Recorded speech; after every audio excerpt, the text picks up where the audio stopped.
RWBY After the Fall changed the game for RWBY's external material and is highly regarded as an absolutely necessary read by fans of the series and myself.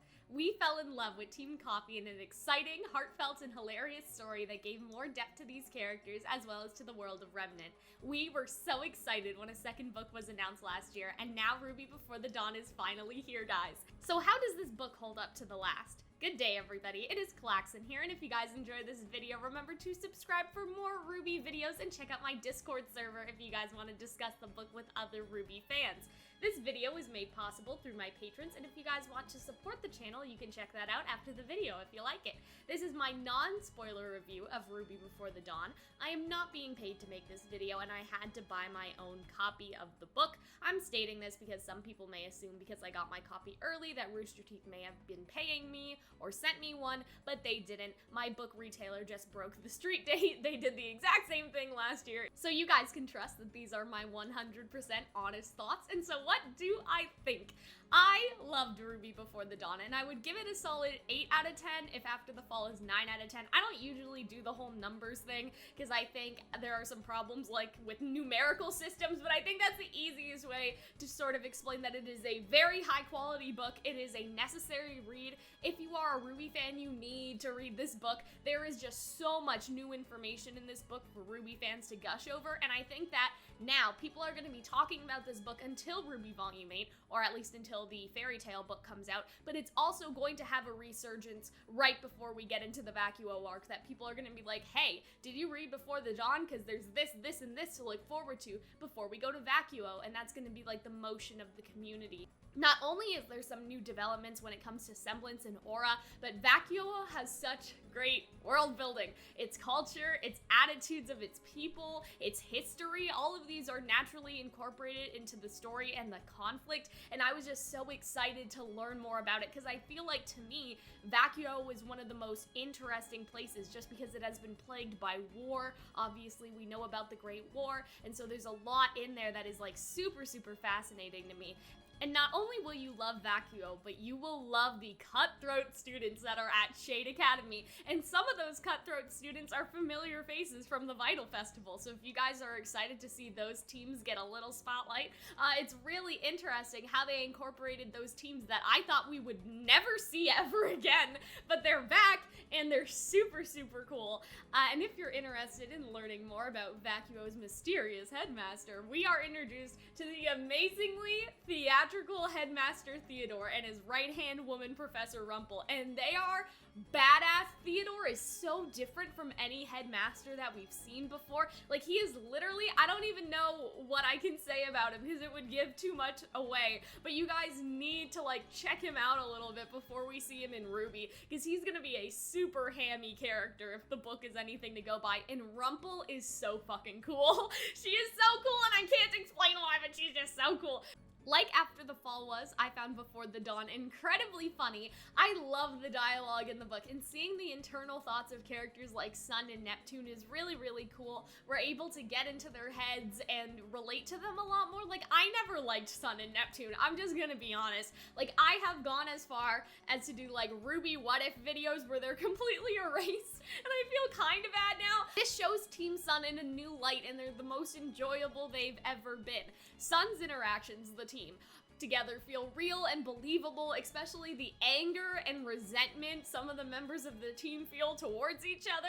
Through both conflicts, the one that Team Sun has and the one with the villains, the book deals with some incredibly mature issues. Like, some of the lines from the characters are gut-wrenching, and some of the concepts are very intense. And I think the book actually has really good lessons that people of any age can take away from it. Like, there's actually some very like interesting stuff going on with mental health in a way, and I really like that, and you'll understand when you read the book, but I thought that there was a really good lesson there mental health wise, and you guys can expect to see characters dealing with very heavy stuff. Like, there is survivor's guilt, there is PTSD, the consequences of their own actions in living with your choices, and there is a lot of discussion about what is basically the colonization of Vacuo, and I think this is done really well. One of Hunter's criticisms from After the Fall was that the book didn't didn't go dark enough. I had disagreed back then, but if you wanted the last book to go further, this book definitely goes a lot further. For all I love about the book, I went into the book with some slightly skewed expectations. I think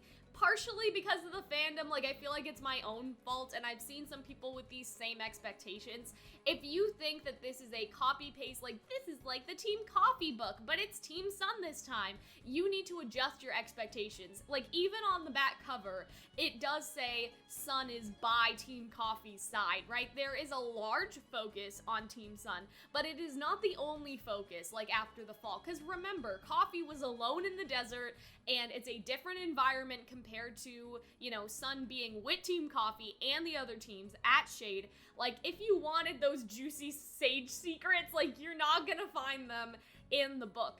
There are multiple things to juggle at once, and I think they give priority to where it matters. That being said, though, alright, if Coffee was elevated to Juniper levels because of the last book, where does Team Sun stand now because of this book? And if you're like me, and I said this earlier, I wasn't really a fan of Team Sun, and I think if you're anything like me, that'll change for you, because for me it did.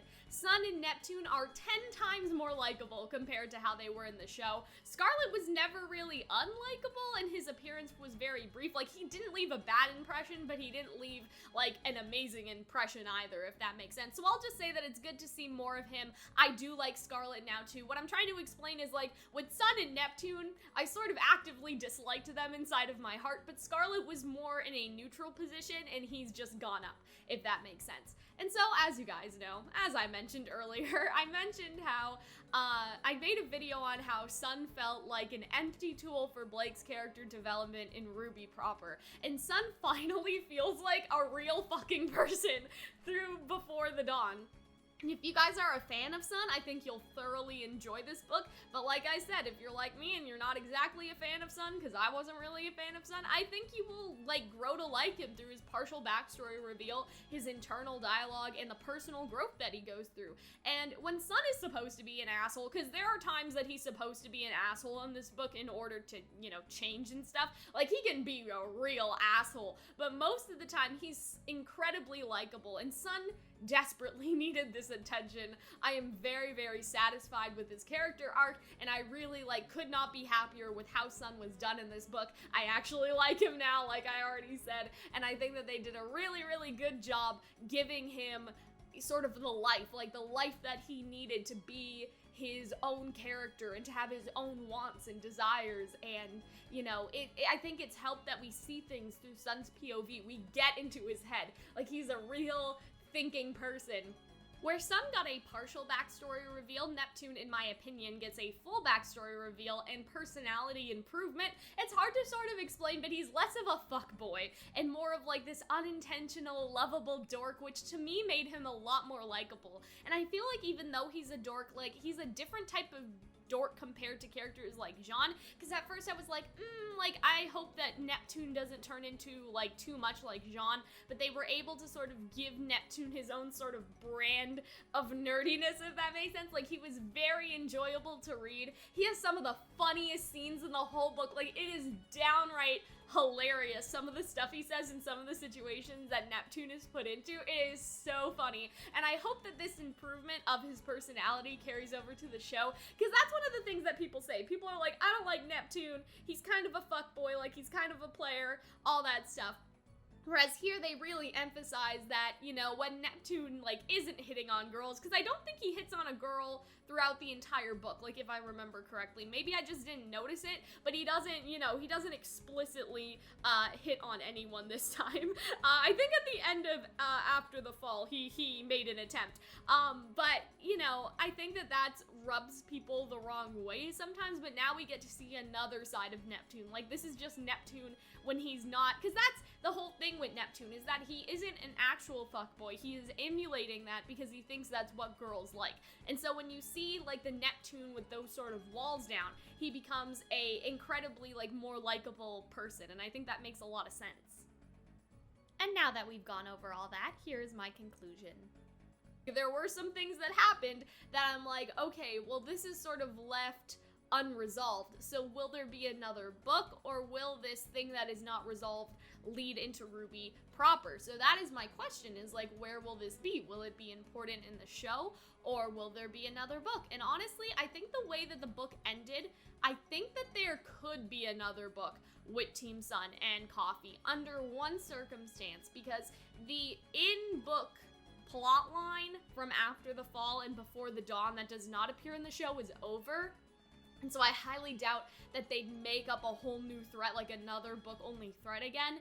The only way I could see another book with Coffee and Team Sun is if Hazel, Emerald, and Mercury end up going to Vacuo, and that could be part of the conflict in the final book with Team RWBY appearing at the very end of the book, and then that connects to the Vacuo arc of RWBY. Does that make sense? So like Hazel, Emerald, and Mercury come in during the Atlas stuff, and they have like some stuff with Team Sun and Team Coffee, and then at the very end of the book, where the Vacuo arc would start in the show with RWBY arriving in Vacuo, that would be where the book ends, and then we go back to the show.